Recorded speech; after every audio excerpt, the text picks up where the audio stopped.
شركة هواوي وشركة اوبو هم اقوى شركتين صينيين في العالم دلوقتي. دايما بحب ان اعمل مقارنة بينهم في فئة الميد رينج وفئة الهاي اند وفئة اللو اند. عملت قبل كده مراجعة لجهاز الاوبو A37، مراجعة لجهاز هواوي Y6 II اللي نزل عالميا باسم اونر 5A. هتلاقوا اللينكات تحت في الديسكربشن لو حابب تتفرج على المراجعة بتاع كل جهاز فيهم. النهارده هعمل مقارنة بين الجهازين كاملين. معاكم احمد كمال من AK ريفيو، ومقارنة بين الهواوي Y6 II والاوبو A37.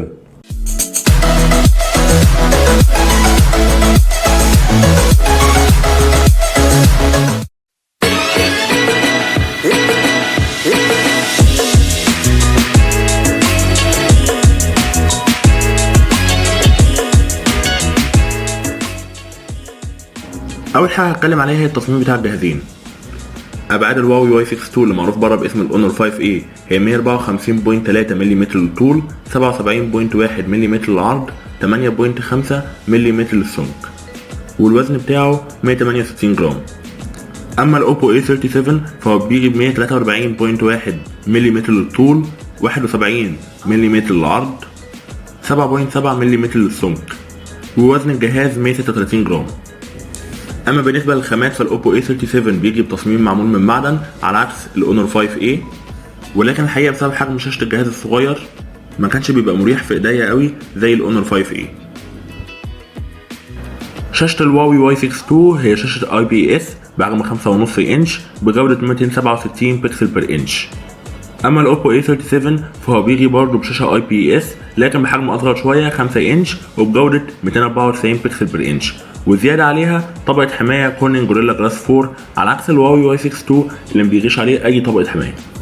الفرق هنا صغير لصالح الاوبو A37 علشان البكسل بير انش اعلى، بس اعلى حاجه بسيطه وده بسبب حجم الشاشه الصغير. اما الاثنين على مستوى الاستعمال اليومي فكانت الشاشه كويسه وبشوف منها في الشمس كويس. مشكلتي بس مع الاوبو A37 زي ما قلت في المراجعه بتاعته ان التاتش بتاعه كنت بحس ان الريسبونس بيتاخر شويه. بالنسبه للاداء فالهواوي Y6 II النسخه اللي موجوده في مصر شغاله بهاي سيليكون كيرن 620 مع مالي 450 MP4، والاوبو A37 شغال بسناب دراجون 410 مع ادرينو 306.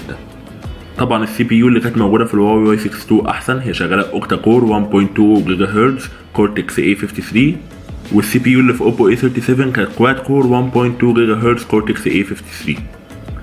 فرق التشيبسيت والسي بي يو والجي بي يو كان واضح عندي عملي قوي، خصوصا لما ببتدي في الالعاب الثقيله. في الاستعمال الخفيف كان الاثنين ممكن يكونوا قريبين من بعض شويه، لكن لما ببتدي ان انا اشتغل شغل تقيل او العب العاب ثقيله عليهم كان بيظهر عندي ان الهواوي Y6 II متفوق جامد جدا عن الاوبو A37. الاوبو A37 كان بيواجهني فريم سكيبنج، كان بيواجهني لاج، كان بيواجهني كام مشكله في الالعاب الثقيله، لكن على عكس الهواوي Y6 II كان الاداء شغال يعتبر بسلاسه بالنسبه للفئه السعريه ديت. واجهه المستخدم بتاعت الهواوي Y6 II هي ايموشن UI 4.1 مبنيه على المارشميلو، وكالر OS 3.0 على الاوبو A37 مبنيه على اللوليبوب. مع ذلك كنت بفضل الكالر OS اكتر لانه اخف بكتير، بيوفر في البطاريه اكتر، كاستمايزابل اكتر، ومستقر قوي عن الايموشن UI. فرغم ان الهواوي Y6 II هو جهاز الواي الوحيد اللي بيجي بايموشن UI كامله مش النسخه الصغيره زي باقي سلسله الواي، الا اني ما زلت بفضل الكالر OS 3.0 عليه. اما بالنسبه للكاميرا الخلفيه فالهواوي Y6 II بيجي بكاميرا 13 ميجا بكسل مع ابرتشر f2.0، والاوبو A37 بيجي بكاميرا خلفيه 8 ميجا بكسل مع ابرتشر f2.0. في النهار عندي اول ما تبص الصوره هتحس ان الصورتين قريبين جدا من بعض، مش هتحس ان في اختلاف كبير، لكن الحقيقه كان الهواوي Y6 II احسن في الالوان شويه. الاوبو A37 كنت بحس ان الصوره مصفره، على عكس الهواوي Y6 II الدايناميك رينج بتاعه كنت حاسس ان هو اعلى شويه، فبيديني الوان اقرب للطبيعه كتير. الصوره الثانيه دي برضه في النهار لكن في باك لايت عالي فيها شويه، الحاجه اللي انا بصورها وراها اضاءه اعلى شويه. الاوبو A37 اداني اداء احسن الحقيقه، التفاصيل احسن، الاضاءه احسن، الصوره ما كانتش مظلمه، على عكس الهواوي Y6 II كنت بحس ان الصوره مظلمه طبعا، والتفاصيل ما كانتش كويسه قوي زي الاوبو A37. الصوره ديت في الليل عندي نفس التعليق عليها في الاوبو A37 في النهار. الصورتين رغم ان هما كويسين لكن الاوبو A37 صورته مصفرة اكتر من الهواوي Y6 II وواضحة في الصورة ديت اكتر من الصورة اللي قبلها، والحقيقة صورة الهواوي Y6 II كانت الوانها افضل كتير جدا بالنسبة لي. طبعا الصوره دي انا مش محتاج اعلق عليها اساسا، هواوي واي 6 2 منتصر فيها انتصار رهيب.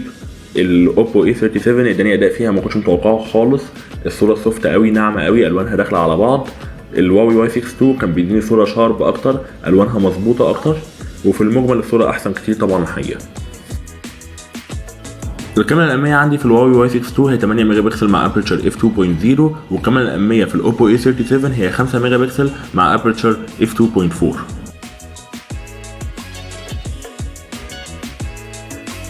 الصورتين طبعا دول نويزي جدا، سواء في الاوبو اي 37 او سواء في الهواوي واي 6 2.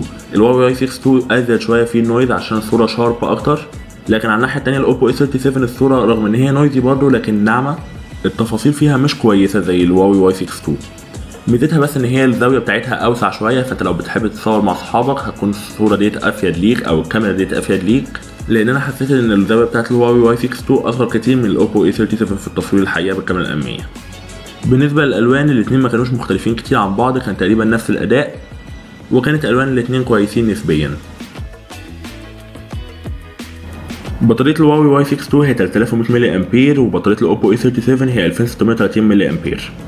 البطاريتين كانوا بيقعدوا وقت سكرين اون تايم قريب من بعض الحقيقه، رغم ان بطاريه الهواوي واي 6 2 المفروض ان هي اكبر، لكن عشان اليو اي بتاعت اوبو اخف كتير والاس او سي اضعف كتير برضو، فكان اداء الاتنين في البطاريه قريب من بعض جدا.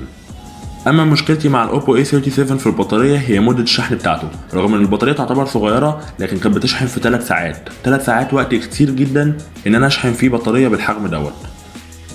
دايما بعد اي مقارنه بعملها بسالكم انهي جهاز احسن، شايفين جهاز الاوبو احسن ولا الهواوي احسن، او ايا كان ايه هم الجهازين اللي بعمل لهم مقارنه كل مره. لكن المره دي الموضوع مختلف شويه، لان الهواوي واي 6 2 اثبت الحقيقه ان هو احسن بكتير جدا من الاوبو اي 37 في معظم الحاجات.